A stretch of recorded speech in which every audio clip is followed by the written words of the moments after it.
ನಮಸ್ಕಾರ ಸ್ನೇಹಿತರೆ ನಟ ಮತ್ತು ನಿರ್ದೇಶಕ ತರುಣ್ ಸುಧೀರ್ ಅವರ ಪತ್ನಿ ನಟಿ ಸೋನಾಲ್ ಅವರು ತಾಯಿ ಆಗ್ತಿದ್ದಾರೆ ಅನ್ನೋ ಸುದ್ದಿ ಇತ್ತೀಚೆಗೆ ಸೋಷಿಯಲ್ ಮೀಡಿಯಾದಲ್ಲಿ ಭಾರಿ ವೈರಲ್ ಆಗಿತ್ತು.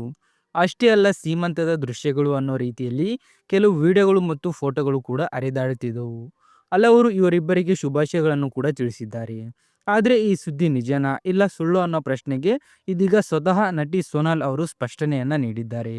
ಸ್ನೇಹಿತರೆ, ತರುಣ್ ಸುಧೀರ್ ಮತ್ತು ಸೋನಾಲ್ ಅವರು ಕಳೆದ ವರ್ಷ ದಾಂಪತ್ಯ ಜೀವನಕ್ಕೆ ಕಾಲಿಟ್ಟಿದ್ದು ಇನ್ನೂ 1 ವರ್ಷವೂ ಪೂರ್ಣವಾಗಿಲ್ಲ. ಈ ಮಧ್ಯದಲ್ಲಿ ತಾಯಿ ಆಗ್ತಿದ್ದಾರೆ ಅನ್ನೋ ಸುದ್ದಿ ಎಲ್ಲೆಡೆ ಹರಡಿತ್ತು. ಆದರೆ ಈ ಬಗ್ಗೆ ಮಾತನಾಡಿದ ನಟಿ ಸೋನಾಲ್, ಸೋಷಿಯಲ್ ಮೀಡಿಯಾದಲ್ಲಿ ವೈರಲ್ ಆಗ್ತಿರುವ ಸೀಮಂತದ ದೃಶ್ಯಗಳು ನಿಜವಾದವು ಅಲ್ಲ. ಅದು ಒಂದು ಶೂಟಿಂಗ್ ವೇಳೆ ತೆಗೆದ ಸೀನ್ಸ್ ಮಾತ್ರ ಅಂತ ತಿಳಿಸಿದ್ದಾರೆ.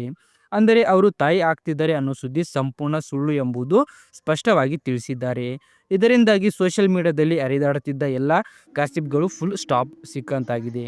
ಹೀಗಾಗಿ ಸ್ನೇಹಿತರೆ, ಯಾವುದೇ ಸುದ್ದಿಯನ್ನು ನಂಬೋ ಮೊದಲು ಅದರ ಸತ್ಯತೆಯನ್ನು ಪರಿಶೀಲನೆ ಮಾಡುವುದು ತುಂಬ ಮುಖ್ಯ. ಈ ವಿಷಯದ ಬಗ್ಗೆ ನಿಮ್ಮ ಅಭಿಪ್ರಾಯ ಏನು ಗೈಸ್ ಅಂತ ಕಮೆಂಟ್ ಮೂಲಕ ತಪ್ಪದೆ ತಿಳಿಸಿ. ವಿಡಿಯೋ ಇಷ್ಟ ಆದರೆ ಲೈಕ್ ಮಾಡಿ, ಚಾನಲ್‌ನ ಸಬ್ಸ್ಕ್ರೈಬ್ ಮಾಡಿ.